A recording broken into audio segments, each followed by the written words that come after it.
조합제TV 시청자 여러분 안녕하십니까. 2019년 3월 9일 오후 1시입니다. 지금 미국에서는 북한이 도발을 하지 않을까 이렇게 신경을 잔뜩 쓰고 있습니다. 그래서 인공위성을 동원해서 면밀히 관찰하고 있는데 이 공개가 가능한 민간 인공위성 사진을 근거로 해서 전문가들이 지금 북한이 미사일보다는 이 인공위성 발사를 준비하고 있는 거 아닌가 이렇게 봅니다. 그런데 인공위성 발사에서는 이 로켓도 결국은 미사일 발사체와 거의 동일한 겁니다. 그것도 결국은 미사일 기술을 향상시키기 위한 것이니까 유엔 제재 위반이 됩니다. 그러나 우리는 인공위성을 쏜 거지 무기를 쏜 것이 아니다는 식으로 발뺌을 하기 위해서 좀 조심스럽게 인공위성 발사 준비를 하고 있다는 정황이 포착되고 있다는 겁니다. 로스앤젤레스 그 북쪽에 샌프란시스코 쪽에 몬트레이라는 데가 있는데 몬트레이 소재 미들베리 연구소의 동아시아 비확산 프로젝트 담당 제프리 루이스, 아주 유명한 분이죠. 제프리 루이스 국장은 평양 근교의 산음동의 미사일 관련 시설에서 활발한 지금 움직임이 포착되고 있는데 이것은 인공위성 발사 준비로 보인다. 이렇게 평가를 했습니다. 이러는 가운데 지금 미국에서는 지난주에 또 어제까지도 활발하게 전문가들 토론회가 이루어지고 있습니다. 그러니까 한반도 북핵 전문가는 총출동해 가지고 전문가는 이제 학자도 있지만은 전직, 특히 전직 고위 관료들이 나와서 각자 자기 의견을 개진을 하는데 여기저기서 세미나가 열리고 있습니다. 그것을 종합한 이 VOA 미국의 소리 방송 뉴스를 읽어보면은 단 한 사람도 제재를 완화해야 된다는 사람은 없습니다. 제재 강화 내지 최소한 지금 제재는 유지가 돼야 된다. 그리고 단 한 사람도 한국 정부의 예외를 인정해가지고 개성공단 금강산 관광 재개하도록 해야 된다는 사람은 단 한 사람도 없습니다. 단 한 사람도 없습니다. 그런데 문재인 대통령은 통일부 장관 후보자로 사드 배치도 반대하고 대북 제재도 반대하는 사람을 지금 그 자리에 앉혀 놓았으니까 이 사람이 통일부 장관이 된다고 한들 미국과 대화가 이루어지겠습니까? 미국이 상무시해버리면은 한국 안에서 무슨 묘수를 써가지고 개성공단 재개한다? 불가능하죠. 그렇게 하다가는 한국의 기업과 은행이 세컨더리 보이콧에 걸려가지고 미국과 유엔의 제재를 받을 판인데 이 세상 물정 모르는 문재인 대통령이 완전히 세상 물정 모르는 사람이 되어버렸습니다. 오죽하면은 로버트 아인혼이라고 그러죠.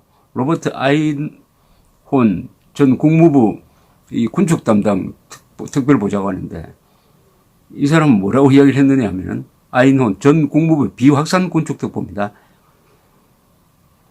문재인 대통령이 하노이 회담 결렬의 가장 큰 패배자가 되었다. 가장 큰 패배자가 되었답니다. 패배자가 되었는데,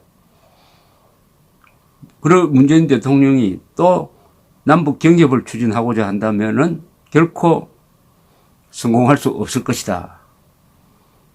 미국 측에 유연성을 발휘해달라고, 예외를 인정해달라고 해도 미국은 받아들이지 않을 것이다. 이렇게 평가를 했습니다. 그리고 갈루치 전 특사는 대북 제재는 최소한 현재 수준을 유지해야만 협상의 지렛대 역할을 할 수 있다. 그리고 베트남에서 열린 하노이에서 열린 트럼프 김정은 회담을 통해서 미국 측이 확실히 안겨 있다. 즉 북한이 제재를 매우 아파하고 있다. 북한 경제가 코로나에 몰리고 있다. 그 위기감을 김정은이가 절실하게 표현을 했다. 역설적으로 이번 회담의 가장 큰 성공은 그동안에 미국이 주도한 대북 제재가 먹히고 있다 하는 것을 확인했다는 겁니다.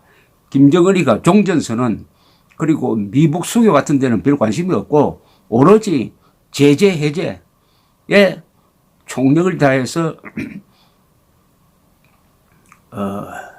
걸고 나왔다는 것이죠. 물론 그것을 받아들일 수는 없었습니다. 미국이. 그래서 이번 회담을 통해서 북한의 약점이 드러났으니까 이제는 대북 제재는 계속되어야 한다. 강화되어야 한다. 이런 전문가들 이야기가 뭐 거의 전부 다입니다. 전부 다입니다. 최근까지 국무부에서 대북정책 특별대표를 했던 조셉 윤 씨는 북한의 비핵화에 더 많은 진전이 이루어지기 전에는 제재 완화의 여지가 없다. 영변 핵시설 폐기 정도로는 충분하지 않다. 이게 확실해졌다. 이렇게 이야기를 했습니다. 어제 워싱턴의 미국 평화연구소에서 열린 미북 회담을 주제로 한 토론회에 참석해서 이렇게 이야기를 했습니다. 조셉 윤 씨는 또 북한은 제재에 따른 경제적 어려움을 겪고 있으며 미국보다 더 대화를 필요로 하지만은 미국의 대화 제의를 그렇다고 받아들일 수도 없는 상황이라서 당분간 본격적인 대화, 신뢰성 있는 대화는 어려울 것이다. 이렇게 봤습니다. 조셉 윤 씨는 김정은이 하노이로 가면서 북한 사람들에게 경제 상황 개선을 약속을 했는데 결과물을 얻지 못한 채 빈손으로 돌아왔기 때문에 이게 상당한 스트레스로 작용할 것이다. 그러면서 트럼프 대통령이 임기 안에 북한의 비핵화가 가능하다고 하는데 자신은 그걸 그렇게 보지 않는다라고 이야기를 했습니다. 북한은 계속 미국이 북한에 대한 적대적 자세를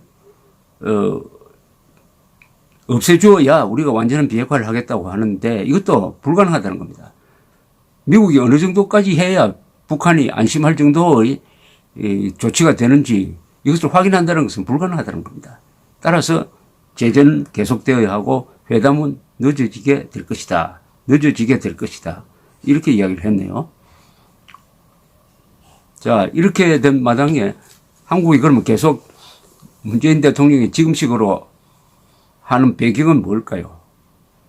그것은 북한과의 연계 속에서 이루어지는 일이라고 본다면은 이제 본격적인 반일 운동이 일어나지 않을까 하는 생각도 듭니다. 그래서 남북한 좌파 정권이 이렇게 회담 국면을 나쁘게 만든 것은 일본과 미국이다. 일본의 아베가 부축이고 트럼프가 다시 과거의 강경 노선으로 돌아가고 있다. 볼턴과 같은 이 강경 분자들이 영향력을 행사하고 있다. 우리는 어디까지나 4.27 선언에서 이야기했던 대로 우리 민족의 운명은 우리가 결정한다는 전제하에서 민족 공조 정책으로 나가야 한다. 따라서 제재를 무릅쓰고라도 한국이 제재를 받는 것까지 무릅쓰고라도 북한에 대한 경제협력이라는 이름의 대북 푸주기를 해야 된다. 이런 캠페인을 벌리면서 반일을 앞세우고 일본을 먼저 공격을 하고 그리하여 고양된 이른바 민족주의 감정, 그것은 인종주의 감정인데 그것을 반미로 돌리는 이런 전략적 선택을 하지 않을까 하는 생각이 듭니다. 그렇게 되면은 느닷없이 한국에서 반미, 반일 운동이 거세어질 텐데 그렇게 해야 될 이유는 문재인 정권 핵심 세력의 목표가 북한과 똑같이 주한미군 철수 한미동맹 해체에 있기 때문입니다. 한미동맹 해체. 지금 문재인 정권을 바깥에서 많은 사람들이 주사파 정권이라고 부르는데 주사파라는 말은 김일성주의자라는 뜻입니다. 그런데 김일성주의의 핵심은 반일 반미입니다. 반일 반미를 통해서 한국을 지배하고 있는 미 제국주의를 몰아낸다. 그런데 반미를 먼저 하면은 너무나 국민들이 한미동맹을 소중하게 여기는 국민들이 반발하니까 반일을 먼저 하는 거죠. 반일. 이른바 친일 청산, 친일 잠재 청산. 이 캠페인을 하면은 한일 관계가 나빠지고 그때 고양된 이른바 민족주의 감정을 반미로 돌리기가 쉬울 것이다. 이렇게 전망이 되는데 그렇게 되면은 한미 관계는 아주 어렵게 되는 거죠. 한미 관계가 어렵게 되면 그럼 문재인 대통령의 지지율이 올라가야 되는데 그럴 것 같지는 않습니다. 반일로는 지지율을 올릴 수 있지만은 반미로는 지금 문재인 대통령의 지지율은 올라가지 않을 것이다. 그렇게 하려고 노력은 하겠지만은 성공하기에는 너무나 판이 크게 바뀌었다. 성공하기에는 너무나 크게 바뀌었다는 것을 알 수가 있습니다. 미국의 여론이 제일 중요하죠. 한국의 여론과 마찬가지의 중요성을 가진 게 미국 여론인데 미국 여론을 주도하는 정치인들 그러니까 민주당, 공화당, 뉴욕타임스, 뭐 팍스뉴스 그다음에 전문가들, 전직 북한 전문가들 다 만장일치로 이번에 트럼프가 회담 깬 거 잘했다. 북한에 대한 완전한 비핵화를 계속 밀고 나가야 된다. 그러니까 미국의 여론은 딱 일치되어 있습니다. 다만 한국은 여론이 갈려 있죠. 문재인 지지 그리고 대한민국 지지 이런 식으로 갈려가지고 한 목소리가 한국에서는 나오지 않는 것이 아주 좀 불길하기는 합니다만 그렇다고 해가지고 문재인 대통령의 이 반미 드라이브가 성공할 것 같지는 않습니다. 반일 반미가 성공할 것 같지는 않습니다. 그런데 아이언혼이 아니고 이 아인혼 전 국무부 특보 이야기대로 하노이 회담에서 가장 큰 패배자가 문재인 대통령이라는 것 의미가 바로 문재인 대통령이 하노이 결렬의 교훈을 정확하게 잃고 빨리 한미 공조로 돌아가야 하는데 한미 공조를 하지 않고 오히려 남북 공조